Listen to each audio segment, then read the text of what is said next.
Audio Jungle.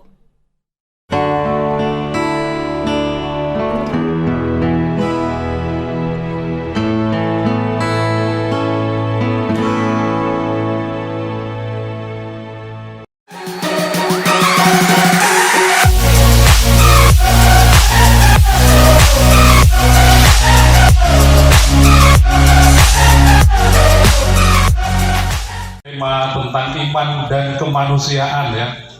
Saya beri pertanyaan ini. Menurut Bapak Ibu, saudara-saudari sekalian, siapa yang akan masuk surga? Seorang ulama rohaniwan yang rajin berdoa, atau seorang penjahat yang suka memeras orang dan melakukan kejahatan? A atau B? Siapa kira-kira yang akan masuk surga? Dan sebaliknya tentu saja ya, yang akan masuk surga seorang ulama rohaniwan yang rajin sekali berdoa, atau seorang penjahat yang memeras, melakukan kekerasan, pembunuhan? Siapa yang masuk surga? Sepeda saya aman ya. Ada yang bilang A, ada yang bilang B. Agak heran juga saya. Asal tidak jelas siapa yang masuk surga. Ulama rohaniwan yang rajin sekali berdoa, penjahat. B. Siapa yang akan masuk surga?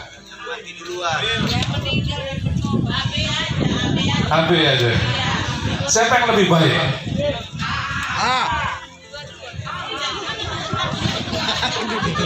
Dari mana kita tahu katanya begitu ya? Yang masuk surga itu roh, hanya Tuhan yang tahu roh. Hanya Tuhan yang tahu.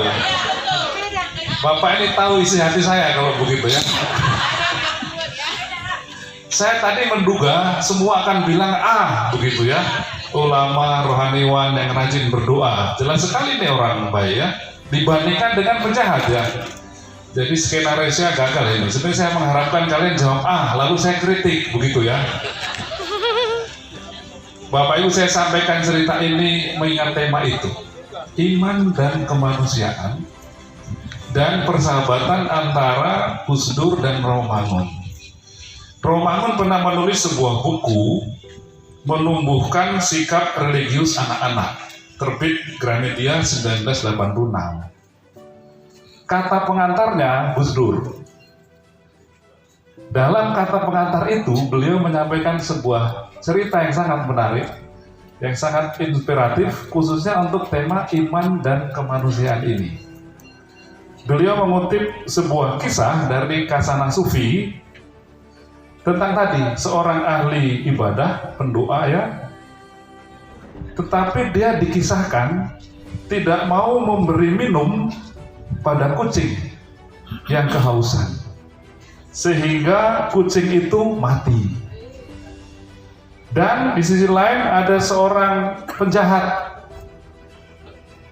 mungkin dia jarang berdoa ya, tetapi dia mau memberikan persediaan minumnya yang terakhir kepada anjing yang kehausan tanpa mempedulikan keselamatan dirinya. Siapa yang masuk surga, siapa yang masuk neraka? Dalam cerita itu dikatakan pada di akhirat, pendoa tadi yang rajin berdoa tadi, tapi tidak mau memberikan minuman kepada kucing yang kehausan, masuk neraka. Sedangkan penjahat tadi, karena dia rela memberikan minuman yang terakhir kepada anjing yang kehausan, diampuni dosa-dosanya, masuk surga. Jadi pesan cerita ini adalah marilah kita menjadi penjahat. Begitu Pak Pendeta. Oh, sibuk foto-foto. Jadi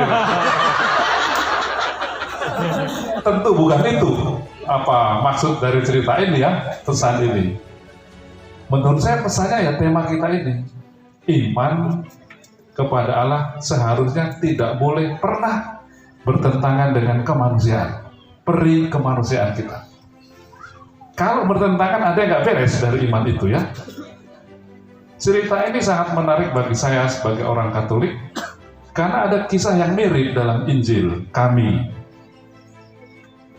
Cerita tentang seseorang yang sedang atau menderita karena dirampok orang ya. Dia ada dalam keadaan terluka di pinggir jalan.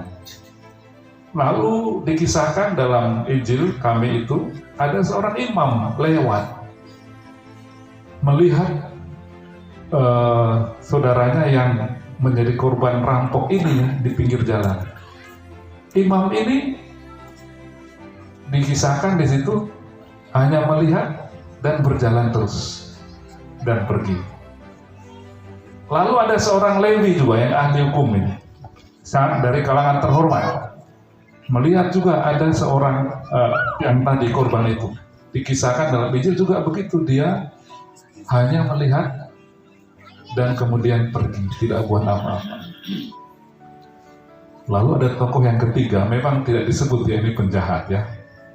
Dia adalah seorang Samaria, dalam Injil kami disebut.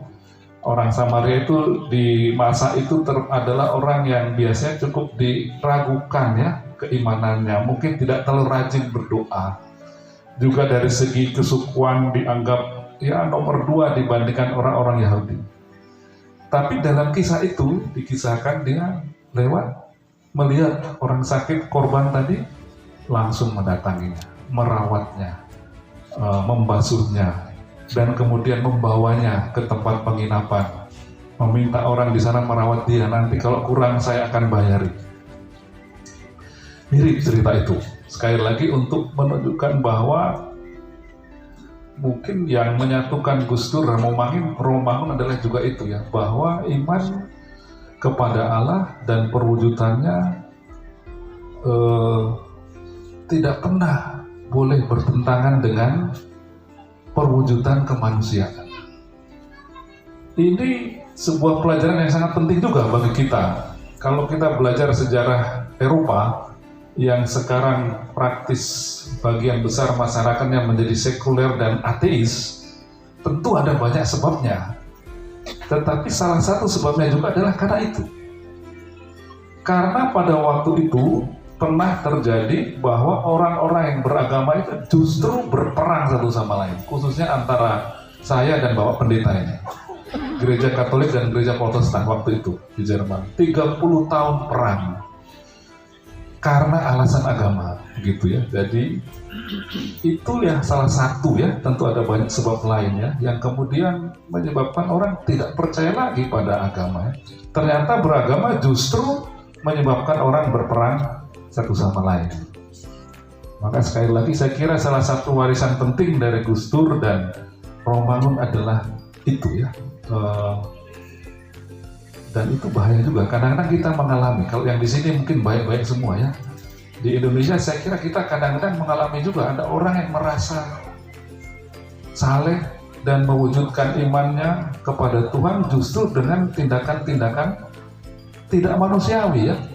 Dan itu dia merasa dengan melakukan itu merasa meluhurkan Tuhan.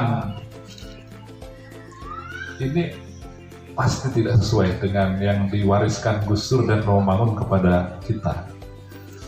Dalam kitab suci kami ada lagi satu teks yang saya kira bagus sekali juga, menunjukkan bahwa itu tidak boleh ada pertentangan. Biasanya Pak Pendeta yang sering kutip kitab suci, hari ini saya lah ya yang sering.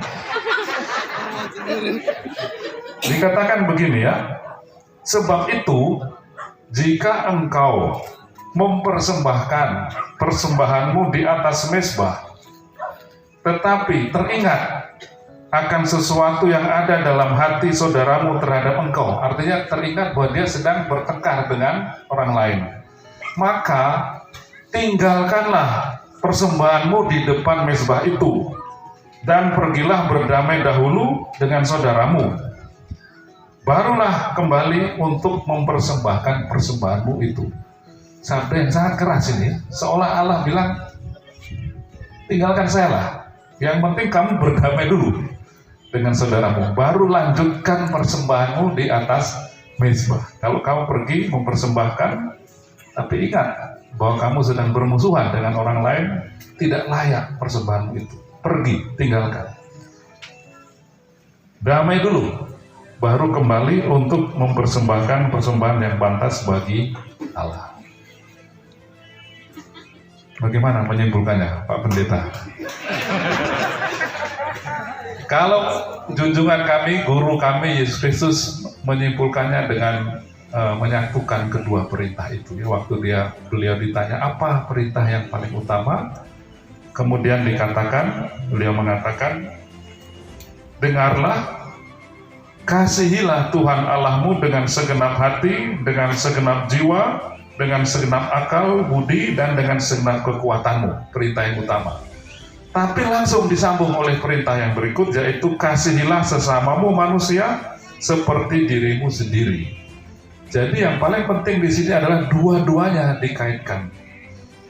Kasihilah Allahmu dan kasihilah sesamamu tidak boleh dipertentangkan satu sama lain. Dan sekali lagi itulah saya kira salah satu warisan paling penting dari Gus Dur dan Romangun yang sangat kita hormati, yang sangat kita hargai perjuangan mereka.